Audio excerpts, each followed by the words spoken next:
Hello and welcome to another episode of the Golden Hour Podcast, brought to you by the Polar Pro Studio. I'm your host, Dave Mays, and today's guest is my good friend, Sara Dietschy. I was fortunate enough to have Sara on a parody that I did a while back. That's why I'm wearing this shirt. I wore it. It was an iPhone parody music video. If you haven't watched that, I'll link that down below. But since then, Sara and I have both had a big change in our lives. She's moved from New York City to Dallas, Texas, and I've moved from Los Angeles to Nashville, Tennessee. So in this podcast, we talk about what it's like to go from a big city, whether or not it's worth it to live in a city like that as a creative, and moving to a more rural area, or if you happen to live in a rural area, can you make it work? We also talk about really nerdy gear stuff like the ATEM Mini Pro and all sorts of different streaming setups and multicam setups, as well as what it's like to be a creator at her level, going through some big changes in her life. Also, what do you guys think of my new set? Isn't this pretty sweet? I'm still working on it. I got this little mic set up here and my guitars. I brought these out for Sara, but I may keep them. All right, without any further ado, let's listen to my conversation with Sara Dietschy. You're in Texas, and I'm in Nashville. I know. I feel like we have to have like a discussion on our new lives. Well, that's why I've been wanting to talk to you because, like, I don't know about you, but living in LA was a lot of fun and it was great, but having a family and stuff like that, it didn't fit that mold for me.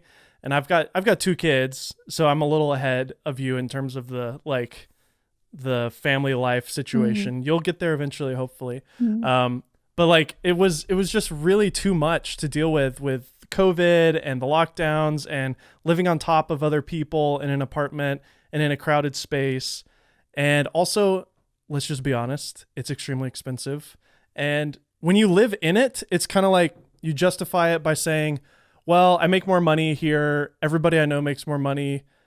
But it's kind of like, okay, well, you can make more money, but you also have to work more to make more money. Mm-hmm. So I kind of had this light bulb moment for me where I said, I could actually work a little bit less, still keep the quality of work good, but make enough to live off of and have a house with a yard and obviously be near my parents, which has been incredible for my kids because now their grandparents are like taking care of them multiple times a week. So it was kind of awesome. A no-brainer for us. Were you thinking a lot of the same things as well? I mean, I don't regret living in LA and living in California, and I know you probably don't regret living in New York, but yeah, it was one of those things where I feel like the phase of my life that I knew was coming just basically like sped up a little bit. So with, the pandemic and everything, all of those things that you said that are so great about living in those places, right? New York, LA, there's a lot of opportunity, a lot of work, which is so true. But a lot of that stuff stopped when the world changed, right? So there was like less reason to be there. But also, I think you kind of hit the nail on the head is I think we've all been like craving humans more now than ever. And so having the stability of just having family close to you was my like number one driving force. So yeah, we don't have kids yet. That'll be, great. Free babysitters when we cross that, go down that road. But in the meantime, I'm just like, I just want some easy hangs. I want to like drive 20 minutes and just be with like my family, have dinner, and then like go back to my life. And it stemmed from just like, I was only working from home. So the journey to my office it just seemed like a mountain that I had to climb every time I needed to make a video. And even though I got everything dialed there, and I'm like, now that I'm setting up all my stuff in our new place, I'm like, oh man, the office was so dialed, but I just never went there because it was just too much. It was too much of an issue. So I'm all about, so of course, having that support system is huge, but now having, our own space to where like we have a office now, it's much easier to afford more space here, to have our own kind of working from home office. It's so funny when you're like starting from scratch though, you forget how much it takes to get to that point. Like, okay, I got my desk set up.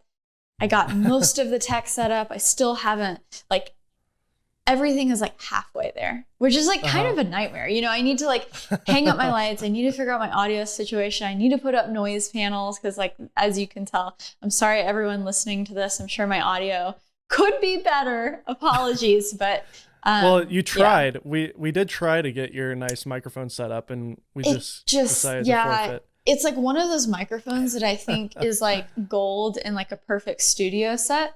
So it's like, it's going to take a minute for me to hang up everything and get the noise panels up. So we'll try later. But yeah, so it's like it's just funny because it was so like New York just got so annoying. And then we moved here. And then of course we're like checking off all the marks. We have family and stuff, but it's still just been a little bit annoying settling into a new space. I don't know like how you've been, but because you like moved into a proper house, right? Yeah, so I'm sure there's a lot of space, a lot of rooms, but like it's more space than I've ever had in my life. So we don't know what to do with it. Yeah. So like going from you have to buy furniture and stuff. Exactly. Like, you know, we couldn't find a couch that we liked. Of course, this is all first world problems, but like just couch hunting alone was such an adventure. And then we finally found one that we liked, and it's going to take 4 months. Yep. Everything's back ordered. Oh my gosh. So. Yeah. And then, so now I'm just focusing in on like, okay, my job is to film and record. So let's figure that out. But then that takes so long because I'm not going to sit here and complain because we're really glad to be here. But yeah, it's just like little stuff like, okay, just hang up a light like it was my office. But then I do like the stud finder thing, and like this wall is just like all electrical wires. You know how like the electricity? And I'm like, well, I don't want to die. So now I have to figure out how to like hang it from the concrete ceiling. Oh my God, concrete. That sounds intimidating. Yeah. So stuff like that, but we're getting there. Just put a grid up there and hang lights from the grid. That'd be sick. Honestly, I really should, shouldn't I? Yeah, I mean, this is probably the most this set has been dialed. I've been painting these walls this week, and the lighting isn't even, there's no lighting. I just have a kill and a fill. Yep. I have a fill and a key and a stupid light back there. I need to work on it, but it looks good. It looks good. It's so fun though to set it up. It's fun. Like, it's frustrating when you're like, okay, now I got to actually use it, but it's not fully there. I wish we had the time to just like pause everything for a month, but that's not super realistic, but it is fun setting stuff up. I've taken about 2 months off. Other than this podcast, I haven't posted anything. It's been really refreshing to not do anything. Heck yeah, good for you. That sounds amazing. Well, when we moved here, the very first day I came here from driving from California, which is a 3-day journey, by the way. Although we did it in 4 days because I was with my dad, and he is old and didn't want to do it in 3 days. But anyways, she was like, can you promise to me to like not do anything extra for like 2 months? Just kind of do what is your job, which is this. Mm-hmm. And like, I've got another job now too. And I was like, no, I got to be creative and do other things. No, that's smart though. I mean, she was right. Yeah. I wish I literally didn't accept anything for 2 months, because you're going to be so thankful that you're just going to be ready. Because half doing my job and half doing my new like home has honestly been a nightmare. And then like both things get half done. Yeah.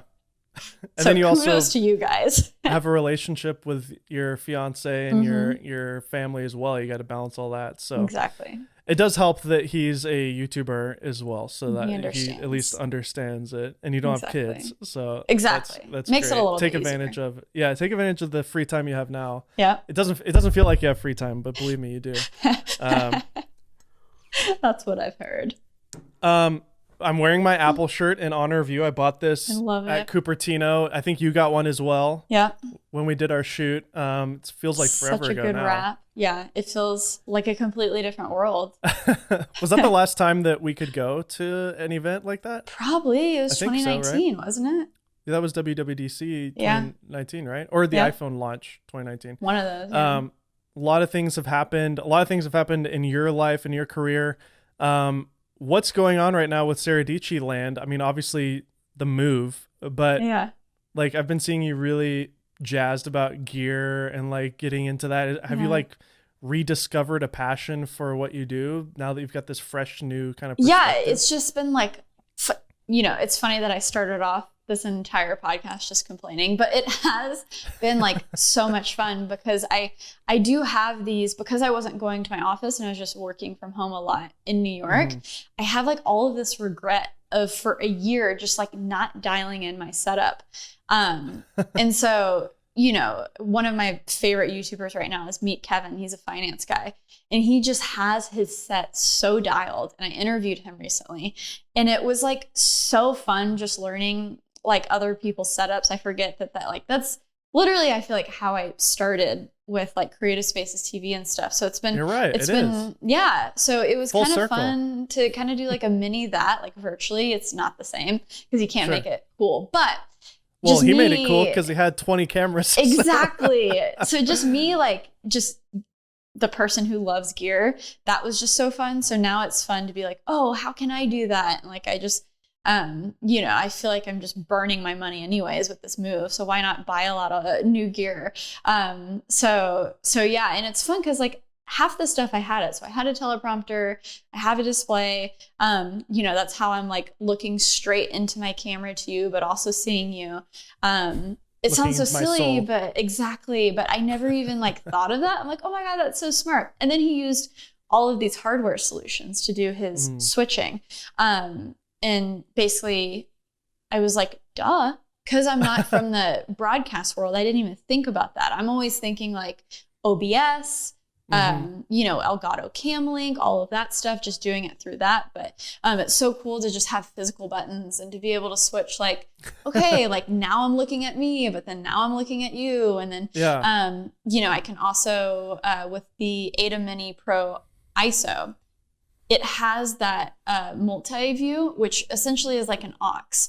So what you're seeing, what I'm seeing in the teleprompter can be different than what the program's seeing, what you're seing. So cool. That essentially does what he's doing with his like $6,000 Roland switcher, but with like an $800 one.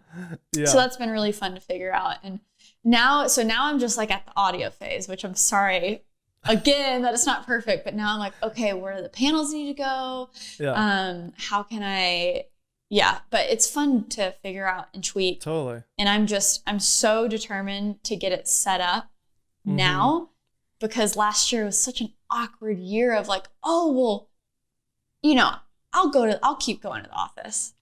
Yeah. And then I think everyone was just like, no. But one of the things that's kind of been a topic of my podcast for the last 2 or 3 months is, at least for me and a lot of other creators' journeys, especially in this camera gear niche, is kind of like I've had this conversation with Josh Yo, with Jesse Driftwood, with Gerald Undone, and I feel like all of us are starting to face this reality of like, we're just making commercials for these companies for free.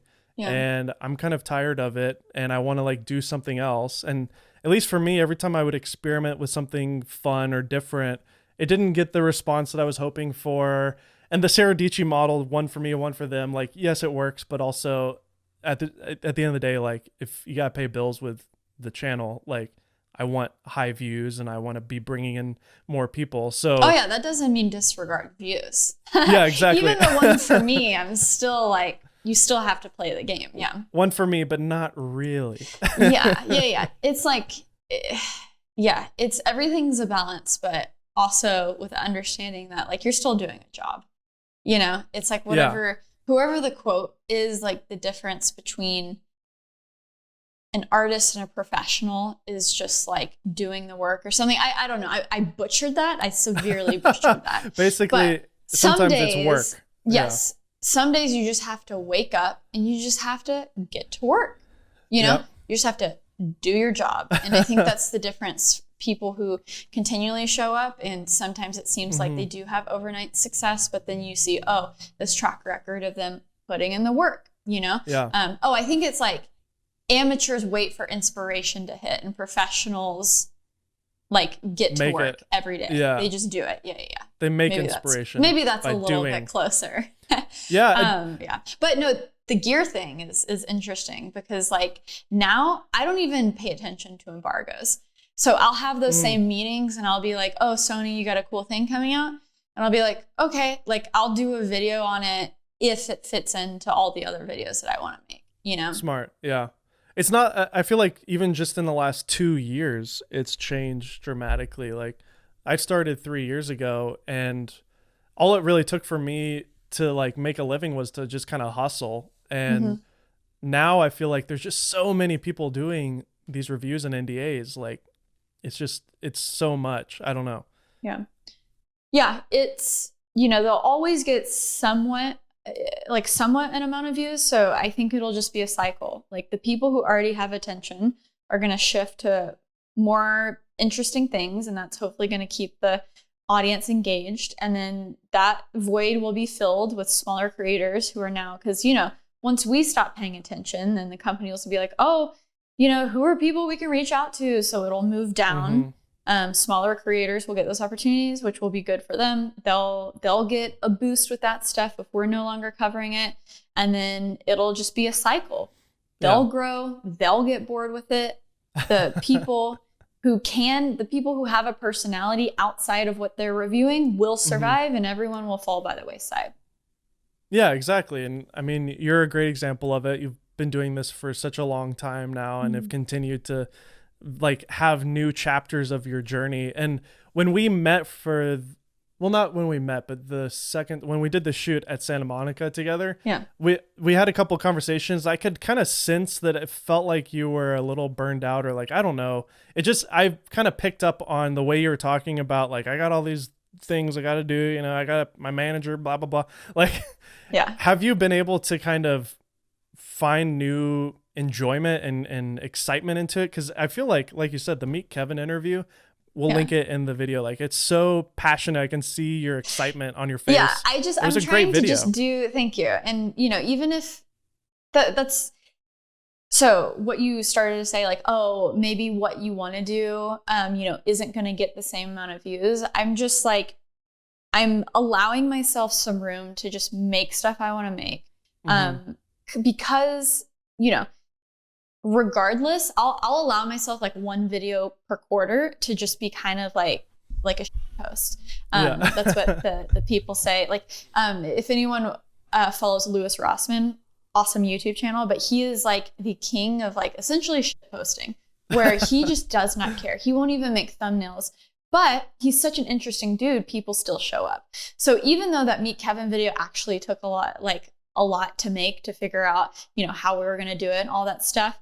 The finance YouTube and my YouTube have really no crossover. So I was like, okay, I'm running the risk of, this getting 0 views, but I was like, this is a video that potentially could do well in search and with the algorithm. And I was actually right. I was nervous in the beginning because it flopped in the beginning, 10 out of 10. But I'm like, I trust this thumbnail and title. I didn't change anything. And now it's like getting back up to my normal views, which is good.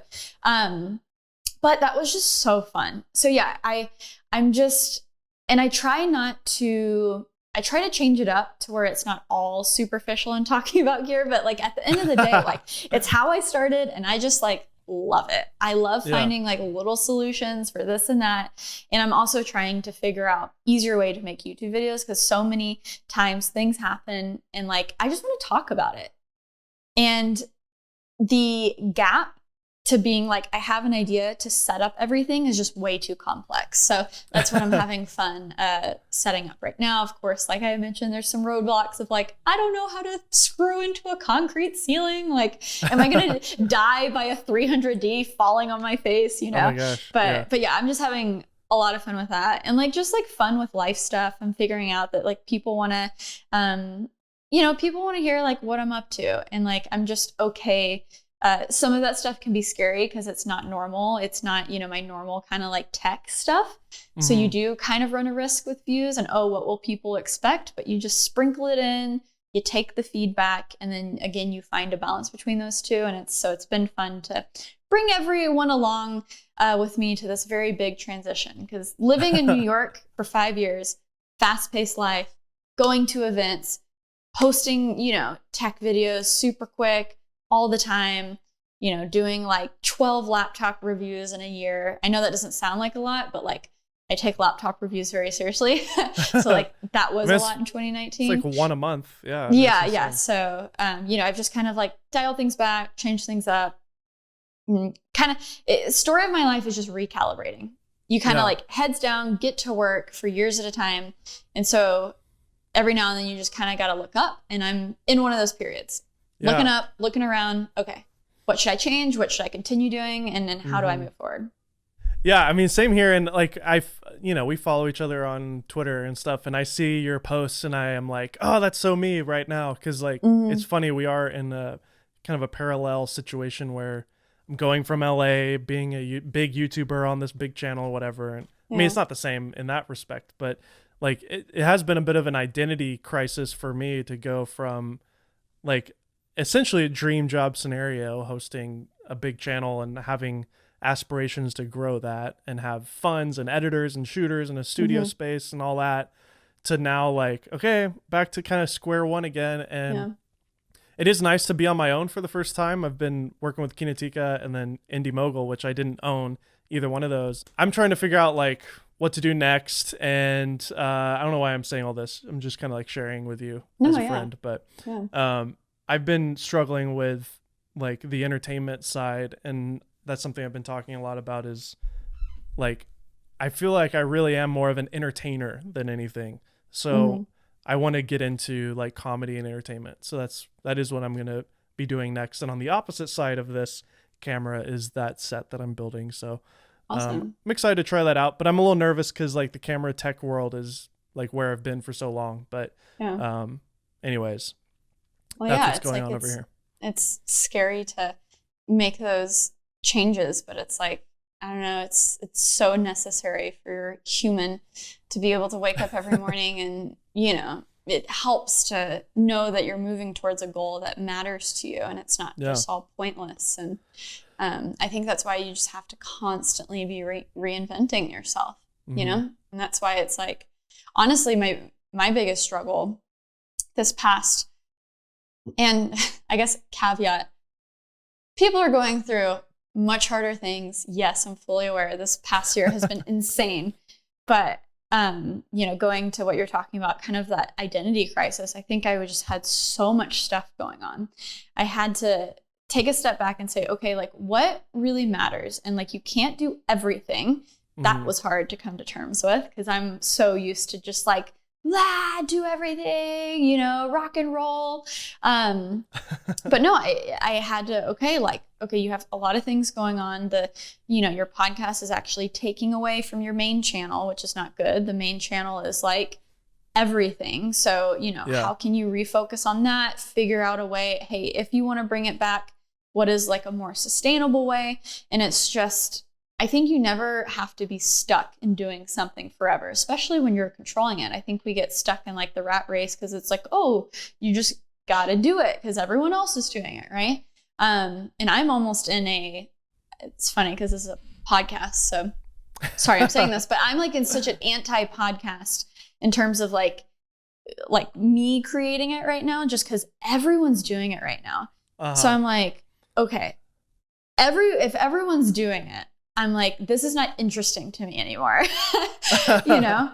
So I'm kind of like, okay, I still love interviewing people, you know? So I've been like chewing on that for past 7-8 months. I'm like, what in the world do I do with that creative life? Because there's so much potential there. And like, there's so many already good interviews there, but how can I do it in not only like a sustainable way to where I'm not like losing sleep, running two things, but like, you know, still providing value to my audience, but also in a way that like is just not in the same form I've been doing. I don't know. It's been weird. There's been a lot of like me just sitting here staring at a wall thinking. Me too. Seriously, it's amazing how I don't know about you. When I was young, I was like, I guess I'm gonna just like be a filmmaker and try to like, I'll do a short film and then music videos and then that'll lead to something or whatever. And there was like this kind of ladder process of you start here and you slowly grow as a filmmaker. But now that like I've discovered YouTube, and as you've had success on YouTube as well, it is kind of like whatever you choose can probably work if you just put in the time. So there's kind of almost like so much opportunity in front of you that it's like having a director that has an unlimited budget and just does a bunch of special effects for the sake of it. And it doesn't help the story. It's just like, right. You know, And so you not only have to protect your time, but you have to, again, maybe the theme of this is just finding a balance. And I'm sorry, I just decided to mow outside. Super self-aware too. Yeah. And being able to like, okay, you need these side projects to stay like alive, I feel like, to feel like you're always doing something new. Because I feel like people who build things always need that, because it can be honestly very boring to have something that works.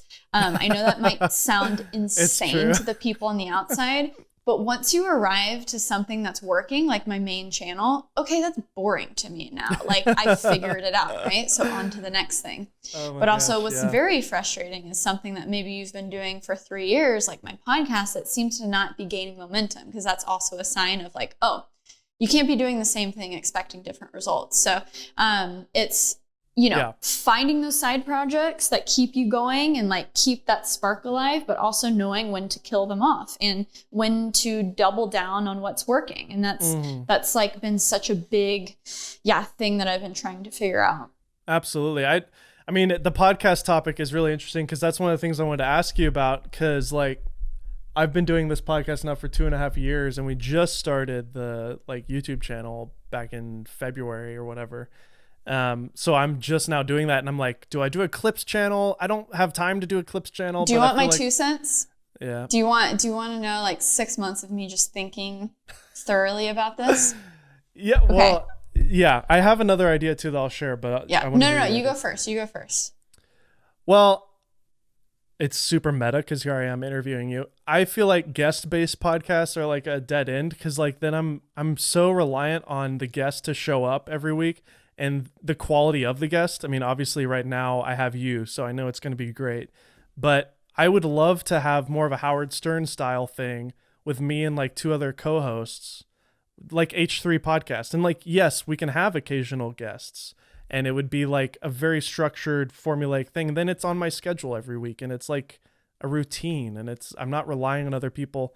I don't have to like, ask for somebody to send me a 4K file over Dropbox after our interview's over, stuff like that. But anyways, that's where I currently am, is trying to figure out how to make this more sustainable. But let me hear your 2 cents.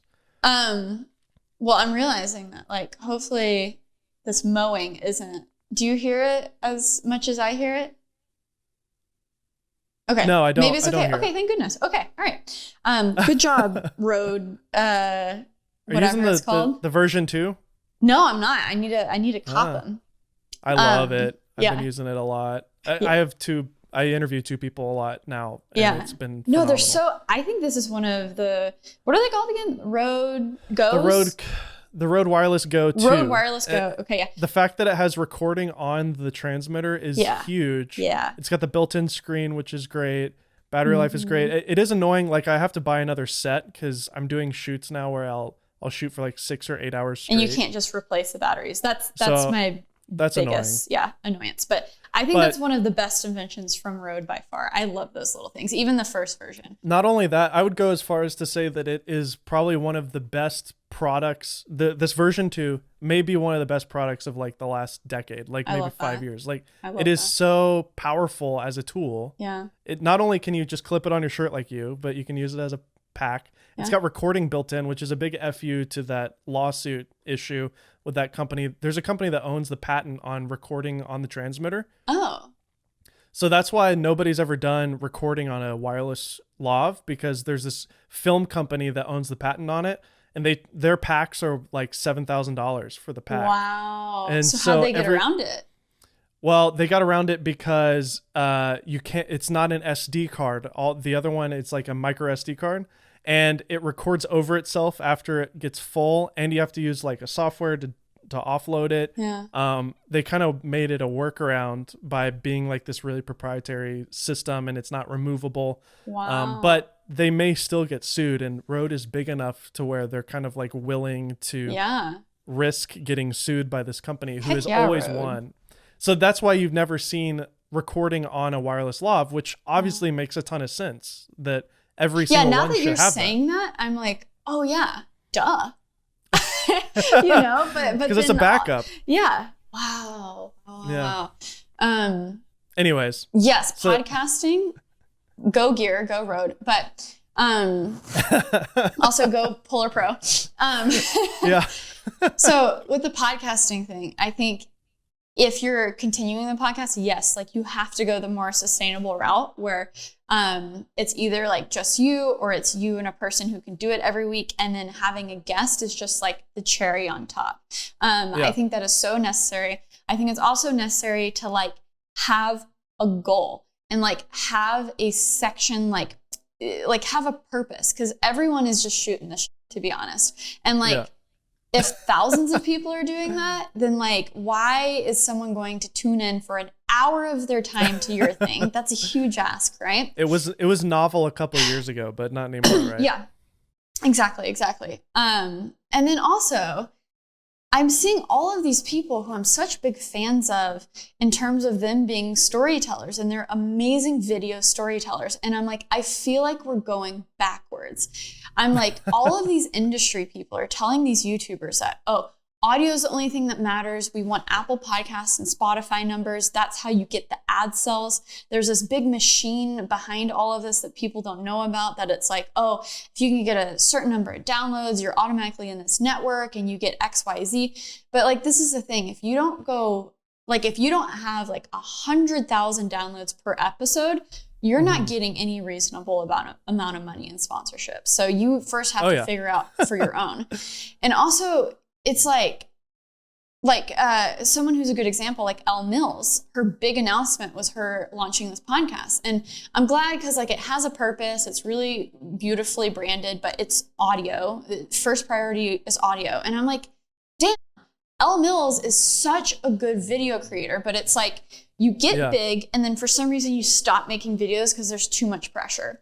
And I'm like, can we put the same crazy amount of podcast energy people are putting out there, but into just like videos where there's not only a path for monetization, but like it's what so many people want to see, and it's what all these people are skilled at. I feel like, me included, you get chased, or you get stuck chasing this thing that people are telling you, hey, you got to have podcasts. Managers, the outside world, hey, it's just a thing you got to have. But Gary then it's like, what are you good? Yeah, Gary V, exactly. What are you good at though? What are you good at? What if you actually doubled down on your YouTube channel because you're a video storyteller, and guess what? You already have relationships with brands there. The metrics are super transparent. Everyone knows exactly the views that you're getting. And also, it's built on top of an algorithm, so you have organic growth. Every time you post a YouTube video, it is an opportunity for a new person to see you. Every time you post a podcast is a new opportunity for someone to be like, unsubscribe to your podcast. So there's no like forward momentum. And I'm just like, I know this is crazy because I talk about podcasting so much, and I have videos about podcast setup, and I have 120 episodes of podcasts with That Creative Life, which they're still great. But just this past year, especially because of the saturation of things, I'm just like, man, this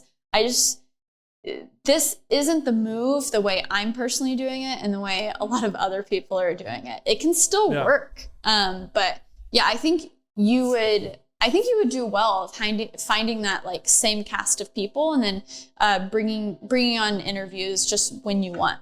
With this show in particular, which is just a guest-based show, I've been trying to figure out, okay, I need to ask my questions that are clickable, clickable questions so that I can break it out and then do a clip. But I'm not doing that because I don't want to spend the extra time like editing 5 extra videos from this one video. That's why. And then have 2 channels to keep track of as well?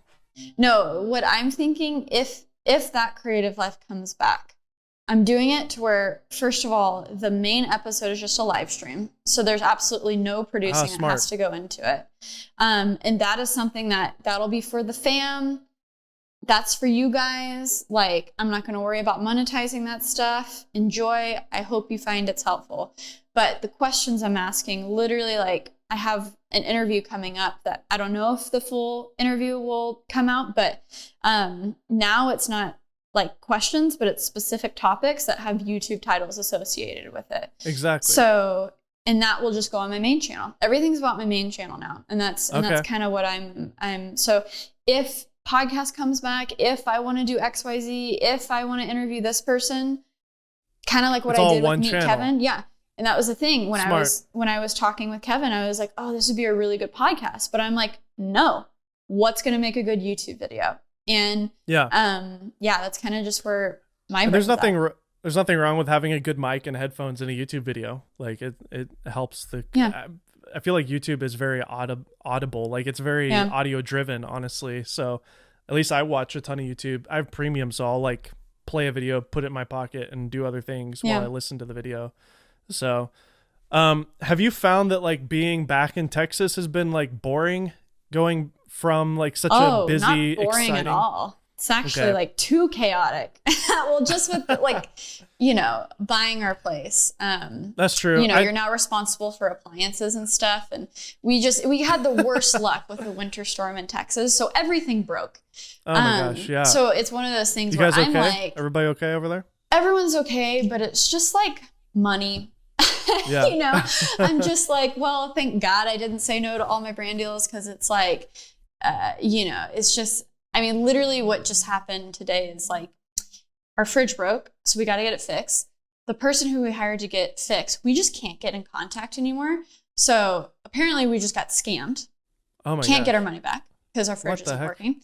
So now we have to buy a new fridge. Had to replace our water heater. And of course, like you can't blame anyone for like a 1 in 100 year Texas storm, and it could have been worse. But so I'm waiting for things to get boring. I'm waiting to like have a fridge, to have my hint water and like some sandwich stuff to where I can just live a normal life. So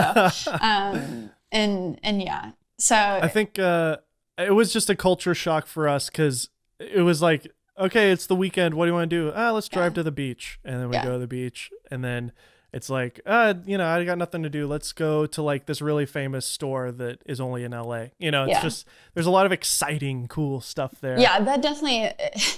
Well, in New York, there's like no stores left. So in New York, it's a little different because it's like, okay, Central Park.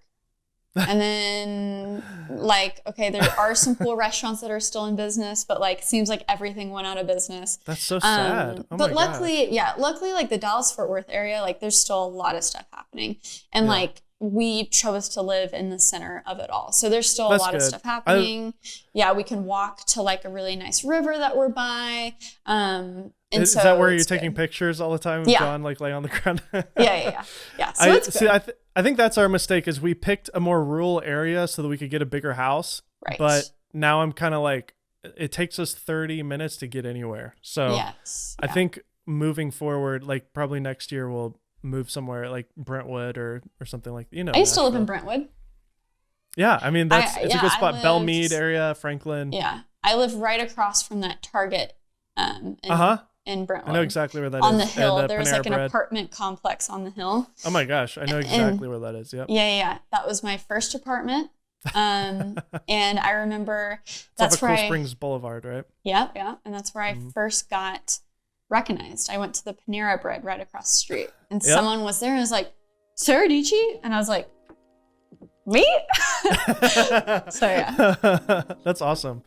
I'm interrupting this podcast briefly to remind you guys to please subscribe. Will you do it? Subscribe down below. Enable bell notification. All right, let's go back to my interview with Sara.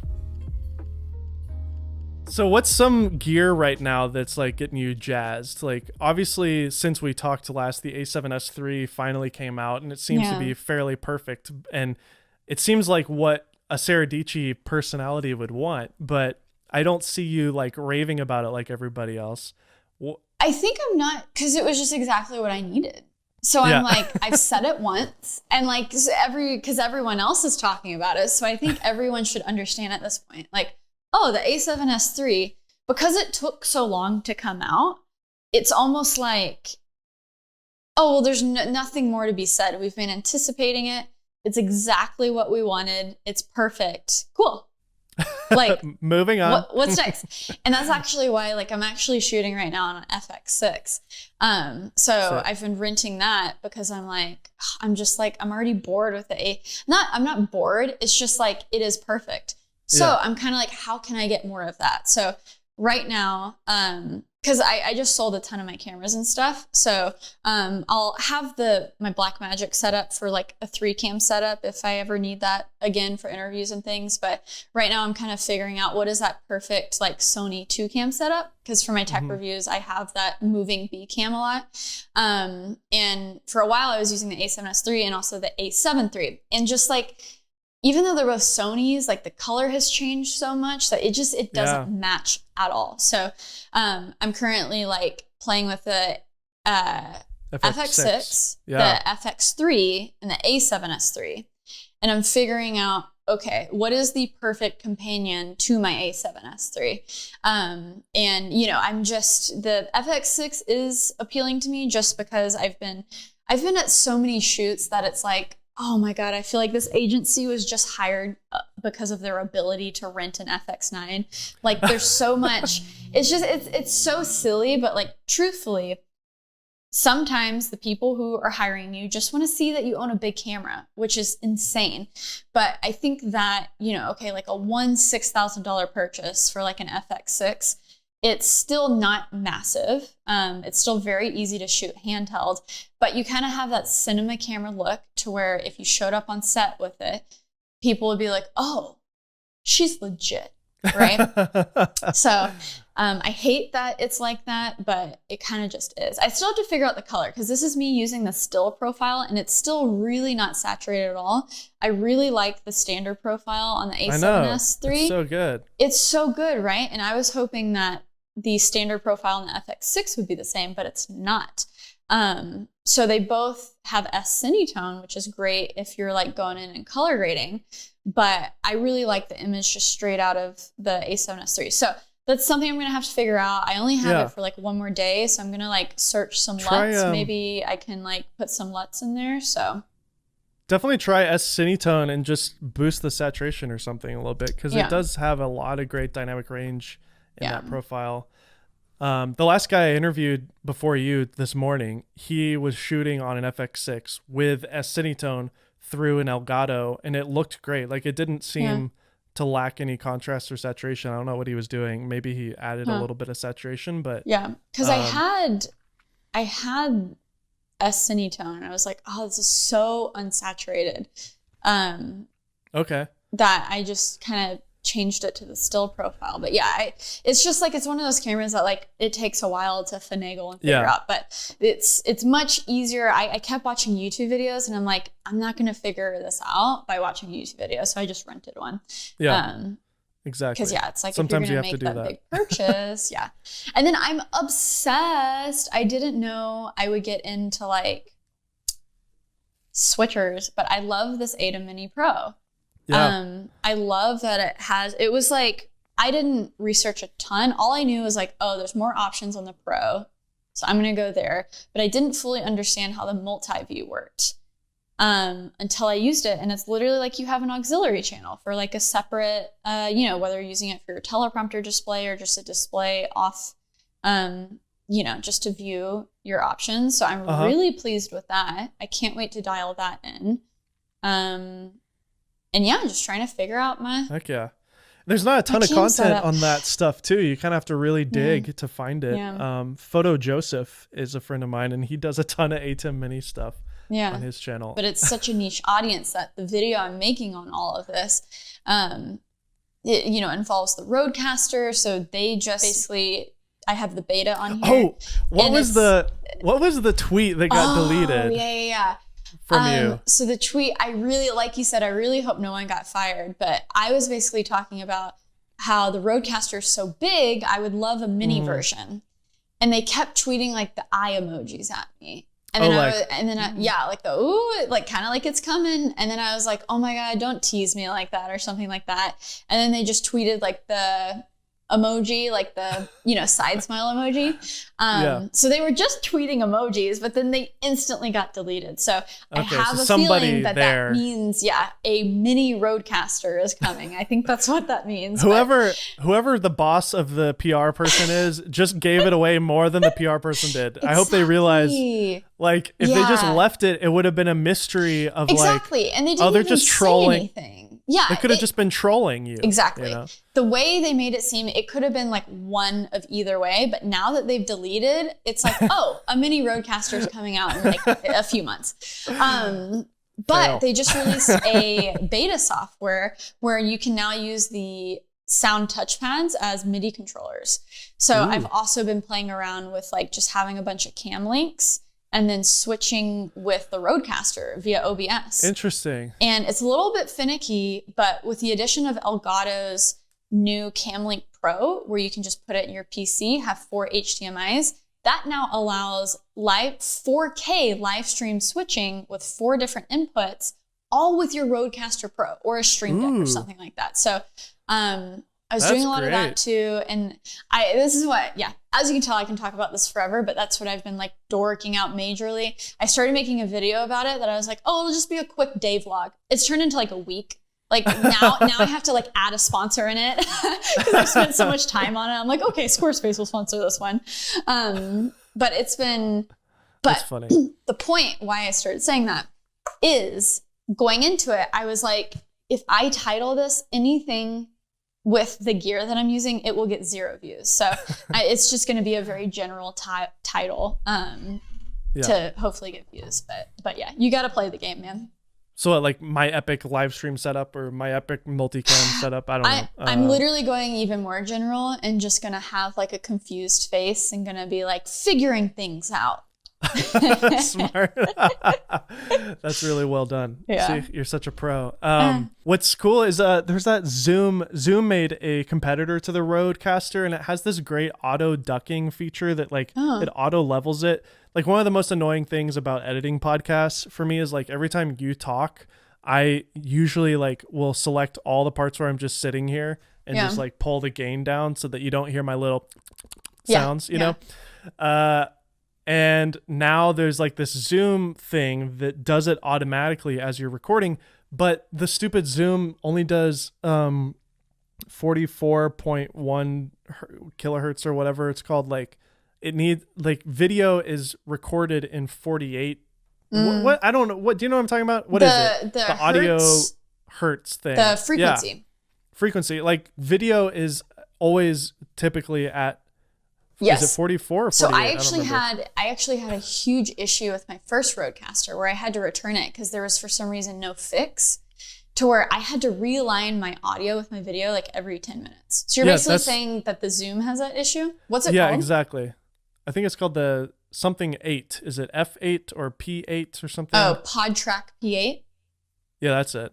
Yeah. Curtis Judd did a great he's the YouTuber that reviews all the audio stuff. He's amazing. Oh, it looks exactly like the Rodecaster. Yeah.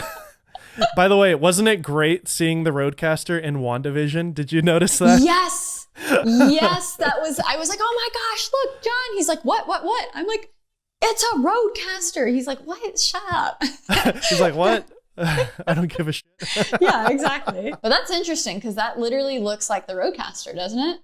Yeah, so it's got really great high gain input, so you don't need a cloud lifter if you're using like a Shure mic. It's also got, I guess it technically has 2 additional inputs, right? Does the Rode only have 6? And it's full size SD, not micro SD, which I think is annoying that it's micro. But I still think the Rodecaster is better because of obviously the sync issue. It would be a complete. Like, it would be so annoying to do that with video. I don't know why they did that. But whatever. It doesn't matter. I just love that one feature. Is it a fix? Like, have they announced that they're going to fix it? No, they haven't. There's like some Reddit threads on this topic, but I think it may be an intentional handicap because they sell higher end products. Oh my God. I hate that. So what do you mean? So what are people going to use this for then? Just for live streaming? Audio, like live audio? Like audio not podcasts? Video? Yeah, I mean, I don't see how they would not consider video. I guess if you did live, you wouldn't have an issue, I guess. Yeah, I don't know. If you're not actually recording it, I don't think. But I record it locally on my C70 for everything and record local audio, and then I just sync it. You know how you would fix that? because I had to do this with my Rode, you could just put it in, if you have like an H6, of course this defeats the purpose of this, but if you wanted to use it as like a switcher and just a mixer, you could bring your final signal into a H6 recorder, and then that would be able to sync. Yeah, there you go. So you just take the headphone output and just record it onto whatever, right? Is that what you're saying? Yeah. Or you would have to take, depending what their outputs are. You could just plug it into your camera and maybe even. Right? Maybe, yeah. Basically, it just has to be plugged into an output that lines up with your video. That's a good point. Okay. Well, then. So it's not completely useless, because that's what I had to do with my first Rodecaster. I could output it to my C70, and the C70 has a great preamp, so it'll sound good. I think Connor would be happy. Connor edits these now. What's up, Connor? So it has 6 audio inputs. And what's special about this? Like, what does this have? The one killer feature that I love about it is the auto leveling feature, which is designed for podcasters. And it's just really well tuned to where, like, as I start talking, it doesn't just like, have you ever used like a limiter that just sounds terrible? Yeah. It's just designed specifically for this type of format where you talk, I talk, you talk, I talk, and it just completely kills. Yeah, it'll cut out a huge amount of my editing time, because there's so many times where I'm just selecting the moments of silence for me and just ducking them down. I will say, it's not that big of a deal, but it saves me a little bit of time. So. Totally. But I will say, with the amount of updates that Rode has been doing with the Rodecaster, I wouldn't be surprised if that's just like an update that they roll out. Yeah, exactly. That's what I'm thinking too. Rode is just, they have so much more money, it seems, and and power, and it's a better design tool. Yeah. I don't know. I think I'm a fan of Rode. You can send this podcast to Rode.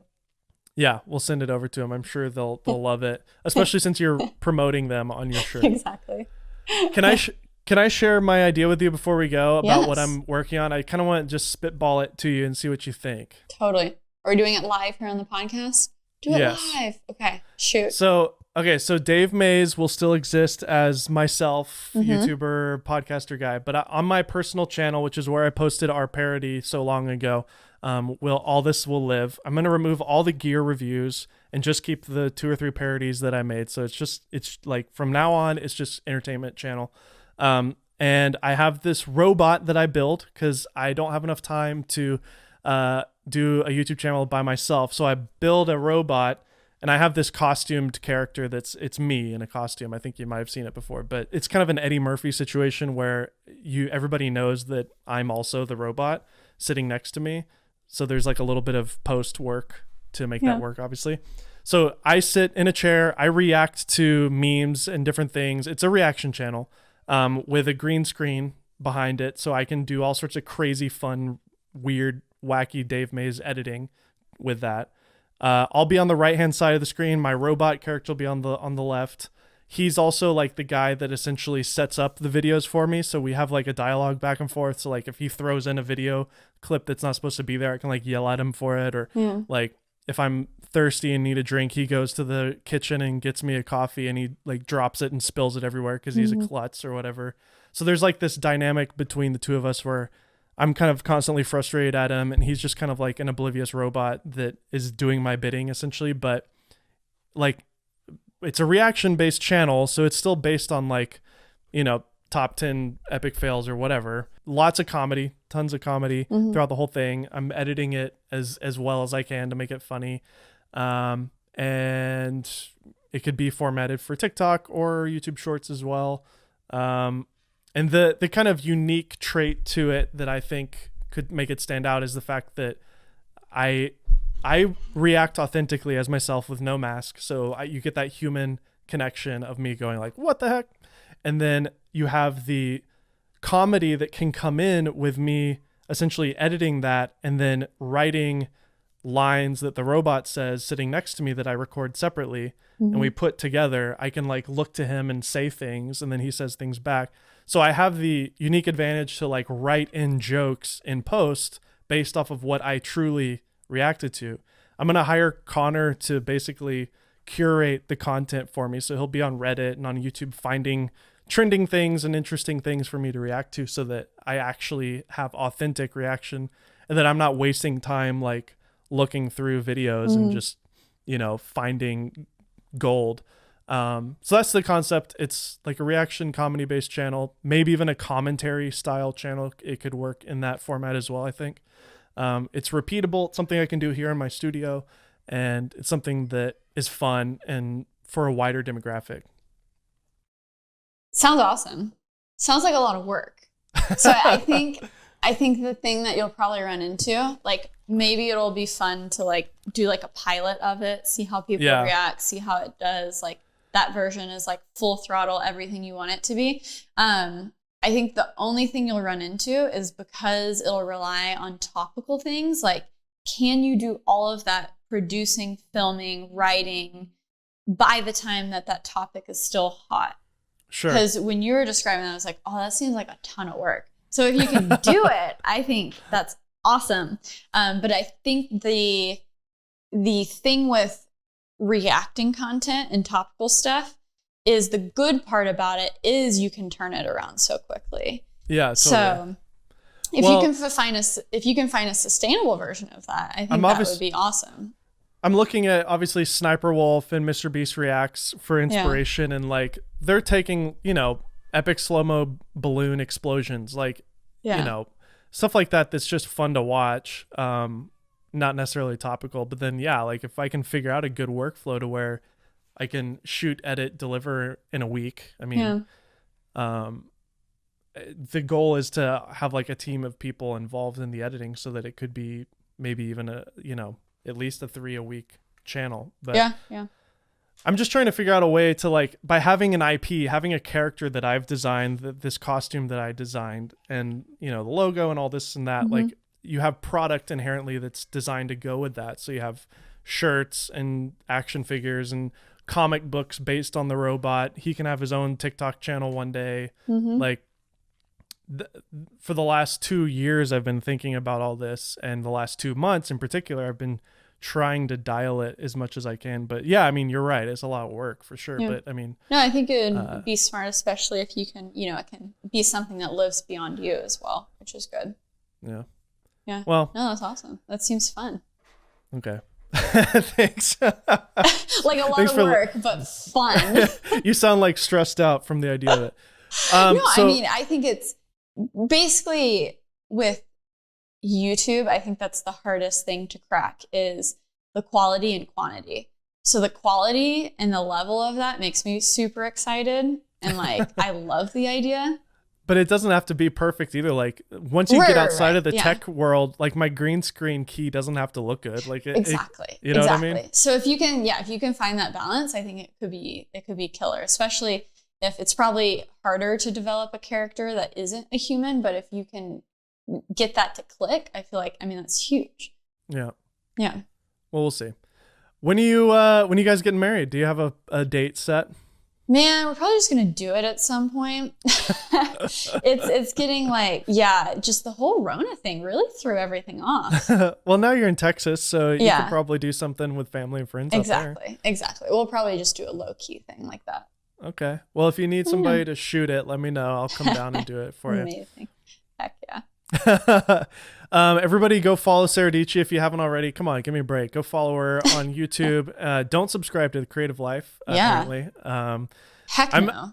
I'm really interested to hear that. Yeah, because like the last time I was listening to you, I think you were talking to Mr. Beast on a Clubhouse a while ago or something.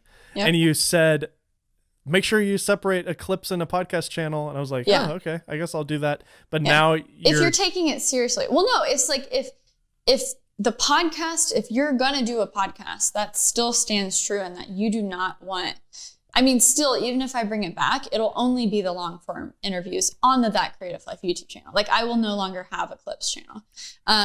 Because the clips will live on your main channel as main content. Yeah, exactly. I'm just flipping it. But yeah, I still, Colin and Samir did that. Yeah. Even if it has to do with,